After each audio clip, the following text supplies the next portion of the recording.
Welcome to Kaleidoscope. Let's talk. Sri Lanka sits very close to one of the largest economies in the world. But besides India having been quite an influence in Sri Lanka since ancient times, Sri Lanka is also vulnerable for any decisions taken by India from a geopolitical stance. When Indian PM Narendra Modi rolled out his 3.0 strategy, Sri Lanka may not have focused too much on the implications of that plan on Sri Lanka. But maybe we should. On Let's Talk today, we bring back Nilanthan Niruthan, the Executive Director of the Center for Law and Security Studies, a defense analyst and commentator on global and national security, to add some perspectives on the Modi 3.0 plan and other geopolitical implications. So welcome, Nilanthan. Good to have you on the show once again. Thank you. Narendra Modi has been marching in with great confidence with his Modi 3.0 strategy. What are the salient points in this? So there are three salient points here. The first is that Modi plans to continue with the geopolitical outreach that was already planned out earlier.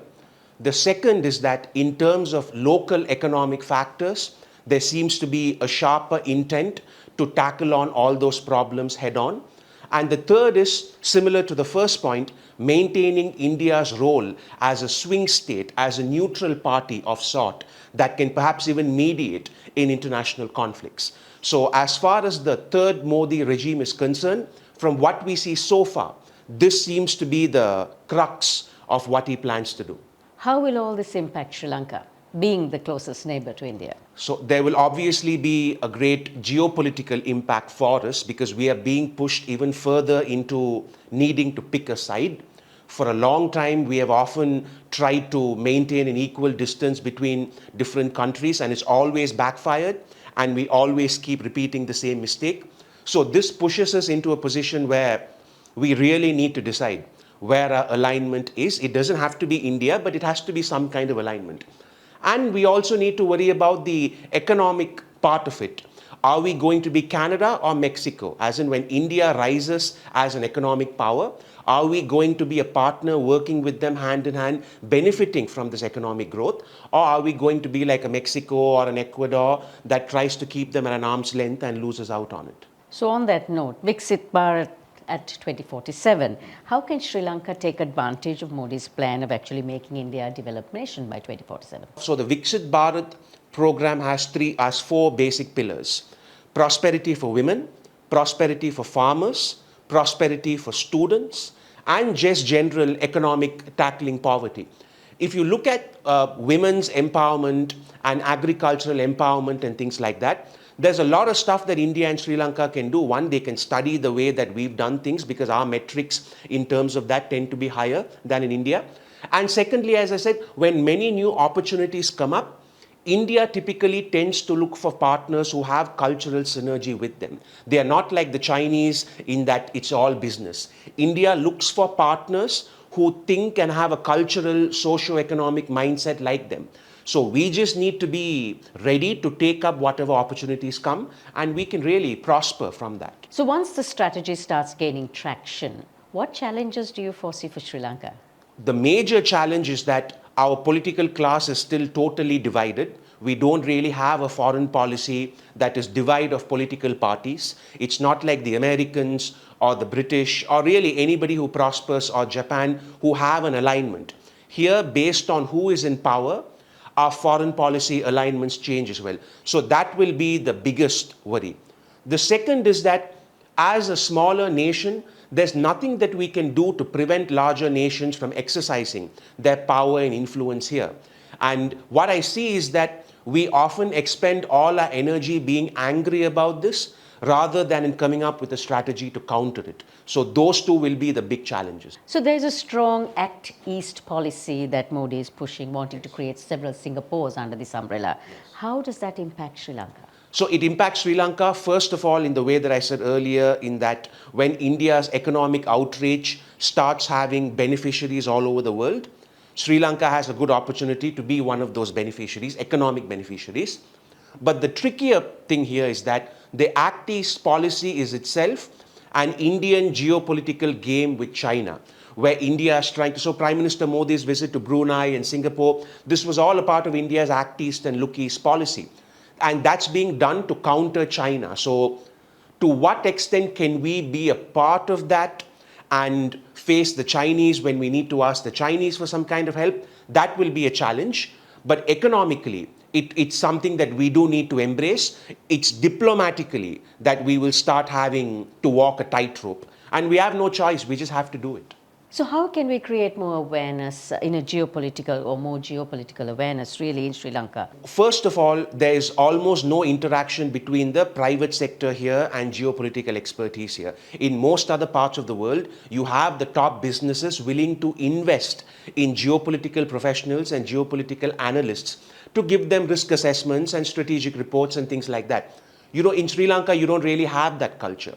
And unless this permeates into the business sector, it's very difficult to get people below them on the hierarchy to start accepting those things. So that's one.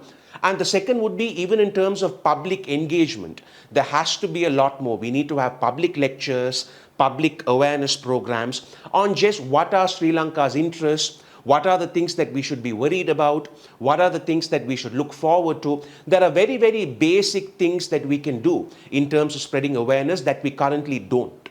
Nilanthan, if we are looking at the geopolitical situation in South Asia, there's a lot of turbulence. Can you just shed a little bit of light about that area? So the major reason for this turbulence and the major seed of this turbulence is that India is now worried about the state of its neighborhood. Whether it's Bangladesh or Sri Lanka or Pakistan or the Maldives or Afghanistan, India has still not figured out the leadership of any of these countries, and they're still not too sure how to go ahead with engaging with them. The old policies don't seem to be working, and if anything, they seem to be pushing these neighboring countries away from India, and that is what they're worried about. And India is also worried about the lack of stability, because in many parts of this region, as you would have noticed, many of the regimes over the last 5 to 6 years, including some in Pakistan and Bangladesh at the moment, are not particularly democratically elected governments, and there are other leaders who have far more popularity than them. So all of these things lead to a great deal of political instability in the region, which in turn leads to geopolitical turbulence. What is China's plan for Sri Lanka? Have they disengaged or are they continuing to engage with us? On the surface, many feel that there's been a disengagement, but when we look closer, China will never truly disengage from Sri Lanka, from the China-Sri Lanka relationship. However, China does want to play it safe in the sense that China does not want Sri Lanka to become an unnecessary headache like we became for them a few years ago, where they thought they were playing us and they ended up getting played. And this is the same complaint with the Americans and the Indians and the Chinese and almost anybody who engages with us, which is that they come in here thinking that they are going to take advantage of us. And we say, poor us, we are worried about all these countries taking over. But we arm twist them and take whatever we want from them. And then we say, sorry, regime change. So we have new people coming in. So China is just waiting and watching. One of the world's largest superpowers, the US, goes into an election in November. Is that going to, or will it have any impact on Sri Lanka and this region? So I think it will, because I think there will be serious consequences for the South Asian and Asian regions at large. And even though there might not be Sri Lanka specific consequences, there will be many economic, cultural, diplomatic tussles that happen here, which we will also get swept up in. So for us, when we look at a United States, a country like the United States, it's important for us to remember that it's not the direct consequences we need to be worried about. That's the job of countries like China and India and Russia and all that. What we need to be worried about are the indirect consequences, because that's where we kind of get swept up like a leaf in a hurricane. So the economic repercussions of a new Trump presidency or a Kamala Harris presidency, those things will have large indirect effects on us, certainly.